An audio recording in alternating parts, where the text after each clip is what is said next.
আমরা কিন্তু কম বেশি অনেকেই চিংড়ির মালাইকারি খেয়েছি। তো আজকে আমি রায়া চলে এসেছি অন্যরকম একটা মালাইকারির রেসিপি তোমাদের সাথে শেয়ার করে নিতে। আজকে আমি বানাচ্ছি পিস ফুলকপি পানির মালাইকারি। সাথে থাকছে কিছু শর্ট টিপস অ্যান্ড ট্রিক্স। তো চলো, প্রথমে আমরা যেটা করছি সেটা হচ্ছে পনিরগুলোকে ছোট ছোট কিউব করে আমরা কেটে নিচ্ছি। আর পনিরগুলো কিন্তু খুব ছোট বা খুব বড় হবে না।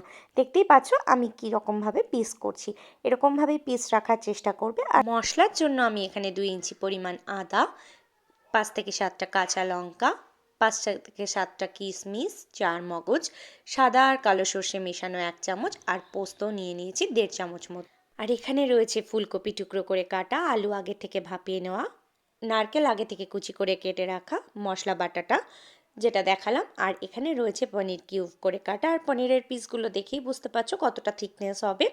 আর এখানে রয়েছে কিন্তু আমাদের নারকেলের দুধ, যেটা আগে থেকে রেডি করে রেখেছি। আর ফোড়নের জন্য শুকনো লঙ্কা, তেজপাতা, গরম মশলা, জিরে, আর এখানে দেখতেই পাচ্ছ রয়েছে হিং আর চিনি। আর সাথে নিয়েছি ফ্যাটানো টক দই, আর এখানে আগে থেকে ভাপিয়ে রাখা মটরশুঁটি। তো চলো কিভাবে করছি দেখে নাও। এই রান্নাটা করতে গিয়ে কিন্তু মাথায় রাখতে হবে পনিরগুলো যেন কোনো রকমভাবেই ঘেটে না যায়। তার জন্য অনেকটা সর্ষের তেল কড়াইতে দিয়ে খুব ভালোভাবে গরম করে নিতে হবে।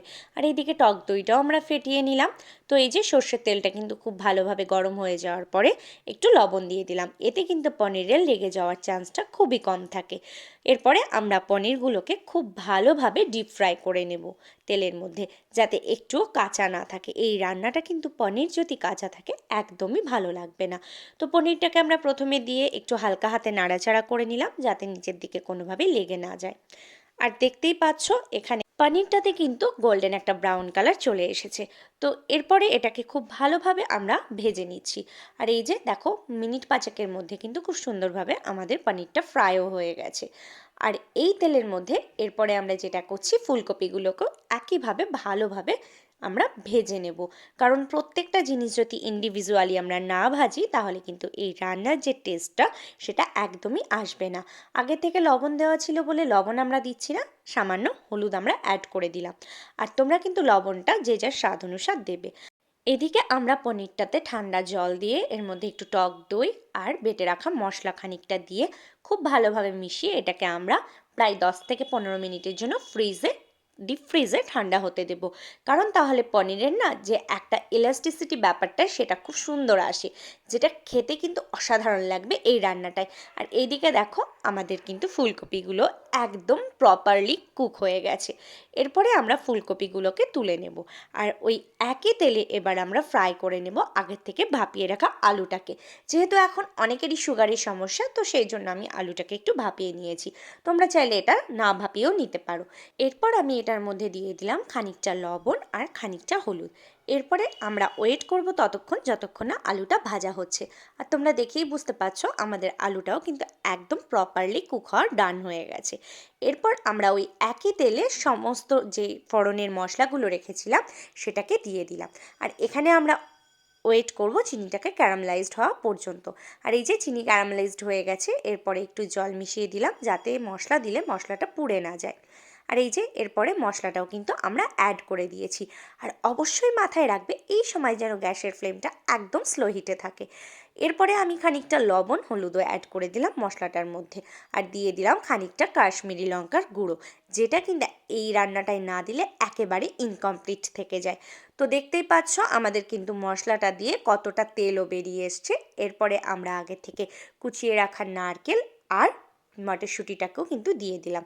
নারকেলটা আমাদের আগে থেকে সেদ্ধ ছিল না, তাই নারকেলটা একটু হতে হবে। তো সেই জন্য আমরা মিনিট পাঁচেক এটাকে কষিয়ে নেব।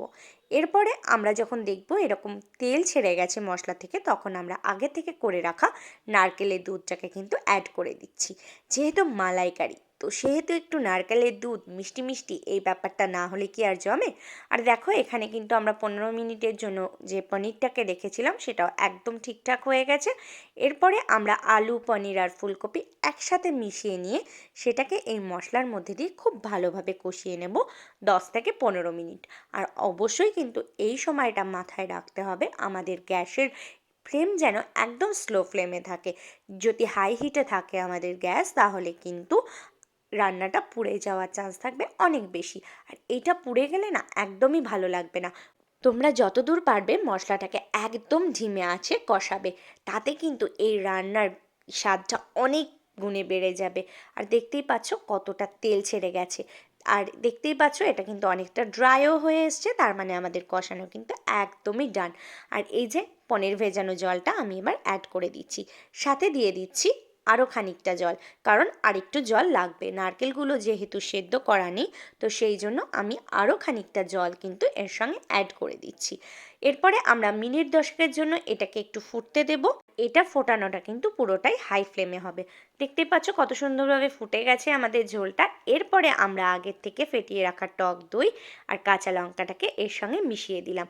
আমরা কিন্তু এছাড়া কোনো বাজার চলতি মশলা বা অন্য কোনো এসেন্স কিন্তু অ্যাড করব না।